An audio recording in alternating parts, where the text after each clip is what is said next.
Pernah kepikiran nggak sih gimana caranya data kelembaban tanah dari tengah ladang tiba-tiba bisa muncul gitu aja di layar HP kamu? Kelihatannya kayak sulap ya. Nah, di sini kita bakal bedah tuntas perjalanan data yang luar biasa ini, dari sensor di tanah sampai akhirnya bisa ada di genggaman tangan kamu.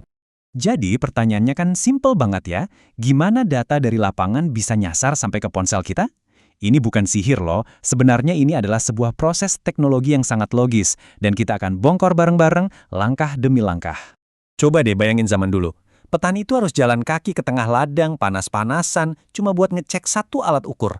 Sekarang, sering, datanya langsung nongol secara otomatis di smartphone. Nah, jaringan IoT inilah yang jadi jembatan gaibnya, dan ini benar-benar mengubah total cara kita bertani.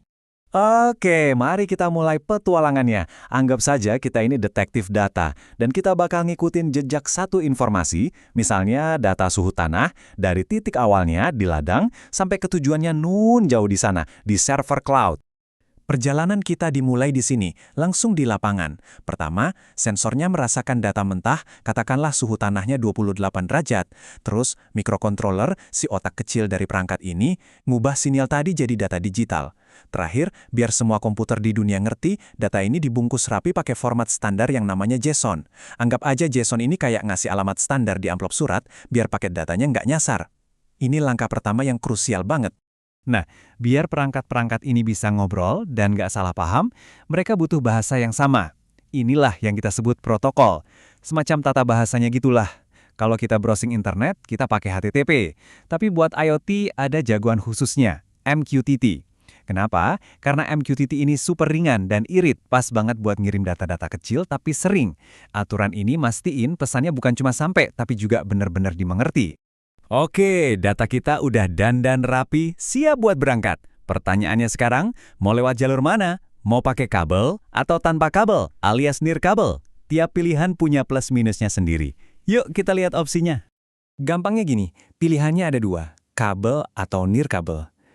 Kabel sih emang stabil banget, tapi coba bayangin narik kabel puluhan, bahkan ratusan meter di tengah ladang, wah ribet banget. Nah, kalau nirkabel kan fleksibel, bebas mau ditaruh di mana aja. Jadi buat di lapangan yang luas dan terbuka, ya jelas nirkabel juaranya, gak perlu diperdebatkan lagi. Oke, di dunia nirkabel ini ada 3 jagoan utama yang perlu kita kenal. Pertama, si familiar, Wi-Fi. Kencang, tapi boros baterai banget dan jangkauannya juga terbatas. Cocoknya buat di rumah kaca yang dekat sama sumber internet. Kedua, ada si irit, BLE atau Bluetooth Low Energy. Super hemat daya, tapi jangkauannya deket banget. Cuma buat ngecek sensor pas kita lagi di sebelahnya aja. Nah, ini dia bintangnya buat pertanian. LoRa. Jangkauannya itu gila, bisa sampai berkilo-kilometer. Dan konsumsi energinya super duper rendah.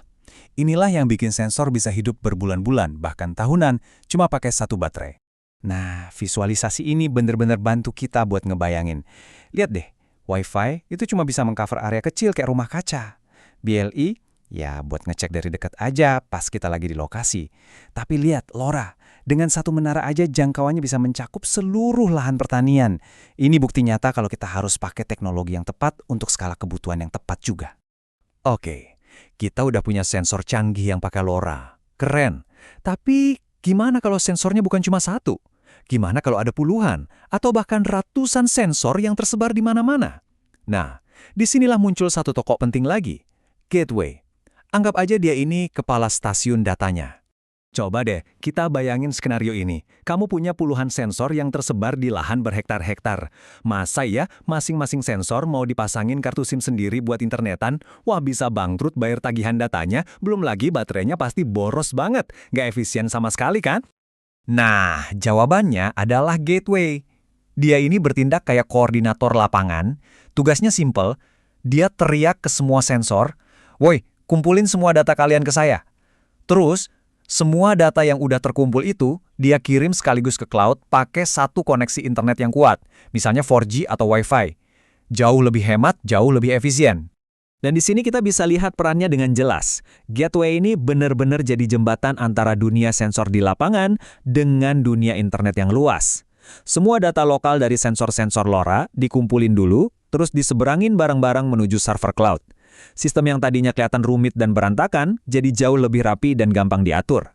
Oke, kita udah kenal semua komponennya. Sekarang, kita masuk ke bagian yang praktis. Gimana caranya kita memilih teknologi yang paling pas buat kondisi pertanian kita masing-masing? Jadi, sebelum memutuskan, ada beberapa pertanyaan kunci yang wajib kamu jawab. Pertama, seberapa luas lahanmu? Ini menentukan jarak komunikasi. Kedua, soal daya. Sensornya bakal pakai baterai atau bisa dicolok ke listrik. Ketiga, seberapa sering data mau dikirim? Ini soal volume data. Keempat, yang nggak kalah penting, budget. Dan terakhir, jangan lupain kondisi lingkungan. Apakah ada bukit atau pohon lebat yang bisa menghalangi sinyal? Semua ini bakal nentuin pilihan akhirmu. Dan kita harus ingat ya, pertanian itu punya tantangan yang unik banget. Seringkali lokasinya ada di pelosok, di mana sinyal seluler aja susah. Nggak ada juga colokan listrik di tengah ladang. Belum lagi perangkatnya harus tahan banting, kena panas terik, dan hujan badai. Inilah kenapa teknologi yang tangguh dan super irit daya kayak LoRa itu seringkali bukan lagi sekedar pilihan, tapi udah jadi sebuah keharusan. Yuk kita satukan semua potongan puzzle ini dalam satu contoh nyata. Bayangin ladang jagung ini. Sensor-sensor di tanah ngobrol pakai LoRa ke satu gateway pusat. Si gateway ini ngumpulin semua obrolan tadi, terus nerusin laporannya ke cloud lewat internet. Hasil akhirnya, petani bisa sambil ngopi santai di teras rumah, buka laptop, dan mantau kondisi seluruh lahannya secara real time. Nah, inilah gambaran utuh sistem IoT pertanian yang bekerja dengan sempurna. Nah, setelah kita bedah semuanya, sekarang pertanyaannya kembali ke kamu. Kalau kamu mau membangun pertanian pintar, atau bahkan sekedar kebun canggih di halaman rumah, kira-kira jalur data mana yang bakal kamu pilih? Ingat, pilihan kamu ini yang nantinya akan menentukan seberapa efisien dan efektif sistem kamu bekerja.